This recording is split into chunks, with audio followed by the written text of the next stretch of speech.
welcome back to another video. I almost said welcome back to another story time. Okay, so I am back with another episode of reading my subscribers' scary stories, right? So I found this book on, what's the name of this app? TikTok the other day when I was looking for stories to read, you guys. And yeah, most people were like going on about this book called Scary Stories to Tell in the Dark, right? So now I can't find it anyway. Thing is, phone ene, I guess I berekisa, so I guess I eat it that much. So yeah, if you are a subscriber, thank you so much for tuning in. And if you're a regular, thank you for joining my family, my lovely females and gents. Make yourselves at home. Like, yeah, this is a safe space, you know. Make sure to comment, like, and subscribe, right? If you don't know what this series of mine of reading my subscribers scary stories is all about, so basically I'm gonna be reading scary stories, you know. I'm gonna be reading you scary stories. So these are the stories that either I find online or people tell me or dinta, right? So like I've mentioned, for this first episode of my series, I'm gonna be reading this book. I'm gonna be reading this book called Scary Stories to Tell in the Dark, right? Let's start. Like I was actually supposed to shoot this video yesterday, but I was so tired. And then I told myself, oh, you know what, I'm gonna shoot it in the morning after having breakfast, and then I'll bath afterwards so that I can edit and upload it tomorrow. Okay, so the first story is called The Big Toe. A boy was digging at the edge of the garden when he saw a big toe. He tried to pick it up, but it was stuck to something. So he gave it a good hard jerk, and it came off in his hand. Then he heard something groan and scamper away. The boy took the toe into the kitchen and showed it to his mother. It looks nice and plump, she said. Oh, Junior, thank Jesus. Oh, she said. Can somebody adopt this dog, please? Kalukoba. Soze. Where was I? She said, I'll put it in the soup and we'll have it for supper. I'll put it in the soup and we'll have it for supper. Basically, y'all eat people. That night, his father carved the toe into 3 pieces, and they each had a piece. Then they did the dishes, and when it got dark, they went to bed. The boy fell asleep almost at once, but in the middle of the night, a sound awakened him. It was something out in the street. It was a voice, and it was calling to him. Where is my toe? It growled. Okay, I don't know how to growl. When the boy heard that, he got very scared. But he thought, it doesn't know where I am. It never will find me.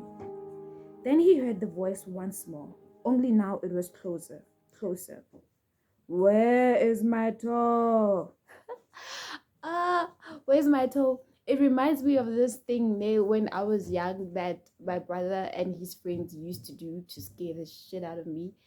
I don't know if you guys have watched this soapy that was a thing back in the day, right? Emzin Wizen's. So there was an episode that we watched this other night, me and my brother and his friends, right?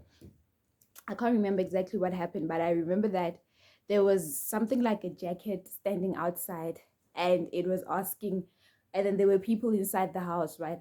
And then the jacket was something like a ghost, obviously, right? And then the ghost was asking, "Was makeup, was makeup." I carried the jacket in his mouth, the copy. So yeah. Moving on. Okay. The boy pulled the blankets over his head and closed his eyes. I'll go to sleep, he thought. When I wake up, it will be gone. But soon he heard the back door open, and again he heard the voice. Where is my toe? Christmas makeup. It growled. Then the boy heard footsteps move through the kitchen, into the dining room, into the living room, into the front hall. Then slowly they climbed the stairs. Closer and closer they came. Soon they were in the upstairs hall. Now they were outside his door. "Where is my toe?" the voice growled. His door opened. Shaking with fear, he listened as the footsteps slowly moved through the dark toward his bed. Then they stopped. "Where is my toe?" the voice growled. When the boy hears the voice calling for its toe, he finds a strange-looking creature up inside the chimney. "Why did you get out of bed? Don't you know that when you hear voices, you're not supposed to leave your room?" The boy is so frightened, he can't move. He just stands there and stares at it. Finally, he asked, What you got such big eyes for?" And the creature answers, "To look you through and through." Yeah, the horror movie. Okay, the last part. What you got such big claws for?" "To scratch up your grave." What you got such a big mouth for?" "To swallow you whole." That's the creature. What you got such sharp teeth for?" Wait a minute. You know, this story is similar. It's similar to the one that we used to tell as children. I don't know if you guys remember that story. But yeah, Zelani Ing, the giant 80s family, something like that. It's similar to that, right? Okay, what you got sharp teeth for? To chomp your bones.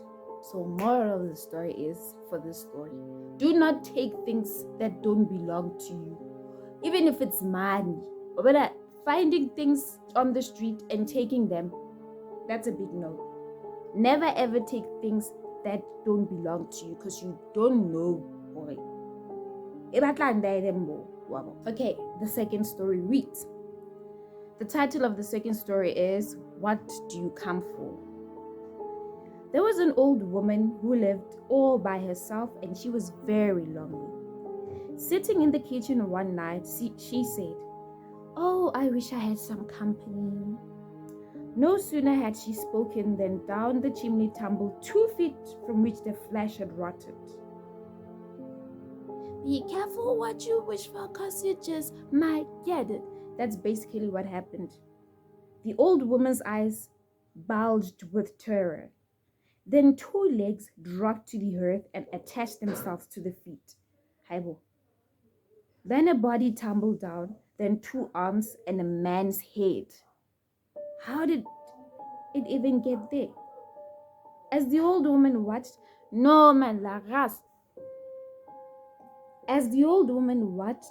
the parts came together into a great Gangnam. The man danced around and around the room. Fast and faster he went. Then he stopped and looked into her eyes. "What do you come for?" she asked in a small voice that shivered and shook. "What do I come for?" he said. "I come for you." Okay, so basically the moral of the story is, be careful what you wish for because you just might get it, right? Like, I'm not feeling this book. I am basically not feeling it. I do not know why people were vouching for it on TikTok. Like, it's not giving what it's supposed to give, man. It's supposed to be a scary book, but it's not. It's not. So I'm gonna read the last part to get it over and done with, and then next week I'll figure something out because this is not working. Okay, so I'm thinking of this part, even the last part, because this book is not giving right. Okay, so the title of this third story is Cold as Clay. A farmer had a daughter for whom he cared more than anything on earth. She fell in love with a farmhand named Jim. But the farmer did not think Jim was good enough for his daughter. To keep them apart, he sent her to live with her uncle on the other side of the country. Soon after she left, Jim got sick and he wasted away and died. Shame. So in other words, Jim wasn't taking their separation. Sharp. Everyone said he died of a broken heart. That's what I meant. The farmer felt so guilty about Jim's death. He could not tell his daughter what had happened. She continued to think about Jim and the life they might have had together. One night, many weeks later, there was a knock on her uncle's door.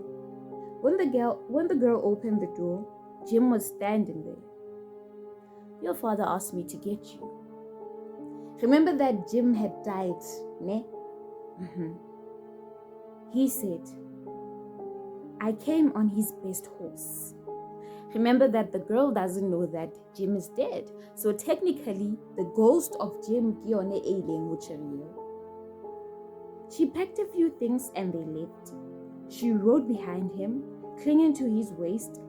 Soon he complained of a headache. "It aches something terrible," he told her. She put her hand on his forehead. "Why, you are as cold as clay," she said. "I hope you are not ill." And she wrapped her handkerchief around his head. They traveled so swiftly that in a few hours they reached the farm. The girl quickly dismounted and knocked on the door. Her father was startled to see her. "Didn't you send for me?" she asked. "No, I did not," he said. She turned to Jim, but he was gone and so was the horse. Okay, by far, this is the only one that's interesting. They went to the stable to look for them. The horse was there. So, if the horse was there, does that mean that this was a real horse? Or it was a ghost also? It was covered with sweat and trembling with fear, but there was no sign of Jim. Yeah, it was a real horse. Terrified, her father told her the truth about Jim's death. Then quickly he went to see Jim's parents. They decided to open his grave. The corpse was in its coffin, but around its head they found the girl's handkerchief. So could this mean that someone was using Jim's body, You know that theory when someone dies, they come back in. So I think that's something that was happening here. Okay, let me read the last one and then I am so done with this book. Last part. The haunted house. One time, a preacher went to see if he could put a haunt to rest at a house in his settlement. This story sounds more like the Pope's Exorcist, right? The house had been haunted for about 10 years. Several people had tried to stay there all night, but they always would get scared out of. But they always would get scared out by the haunt. So this preacher took his Bible and went to the house. Went on in, built himself a good fire and lit a lamp. Sat there reading the Bible. Then just before midnight, he heard something start up the cellar, walking back and forth. Sorry. Then it sounded like somebody was trying to scream and got choked off. Okay. Then there was a lot of thrashing around and struggling, and finally everything got quiet. The old preacher took up his Bible again, but before he could start reading, he heard footsteps coming up the cellar stairs. He sat watching the door to the cellar, and the footsteps kept coming closer and closer. He saw the doorknob turn, and when the door began to open, he jumped up and hollered, "What do you want?" The door shut back easy, and there wasn't a sound. The preacher was trembling a little, but he finally opened the Bible and read a while. Then he got up and laid the book on the chair and went to mending the fire. So he still stayed in that house. I would have ran.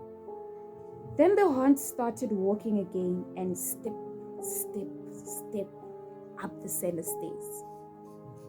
The old preacher sat watching the door, saw the doorknob turn, and the door open. It looked like a young woman. He backed up and said, "Who are you? What do you want?" The haunt sort of swayed like she didn't know what to do. Then she just faded out. The old preacher waited, and when he didn't hear any more noises, he went over and shut the door. He was sweating and trembling all over, but he was a brave man and he thought he'd be able to see it through.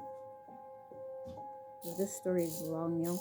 So he turned his chair to where he could watch and he sat down and waited. It wasn't long before he heard the haunt start up again. Slowly, step, step, step, closer and closer, step, step, and it was right at the door.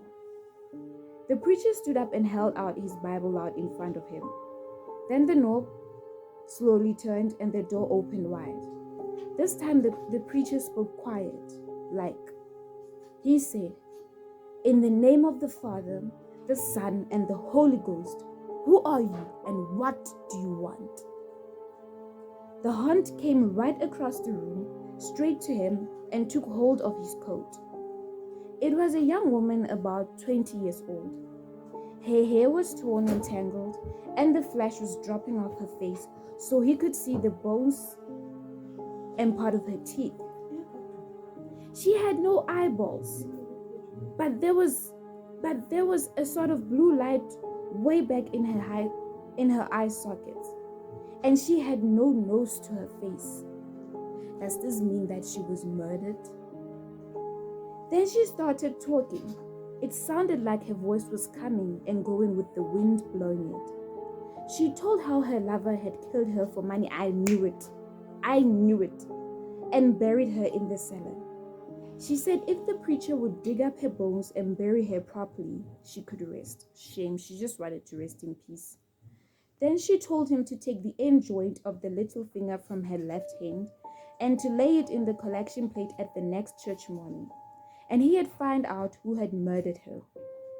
And she said, "If you come back here once more after that, you'll hear my voice at midnight, and I'll tell you where my money is hid, and you can give it to the church."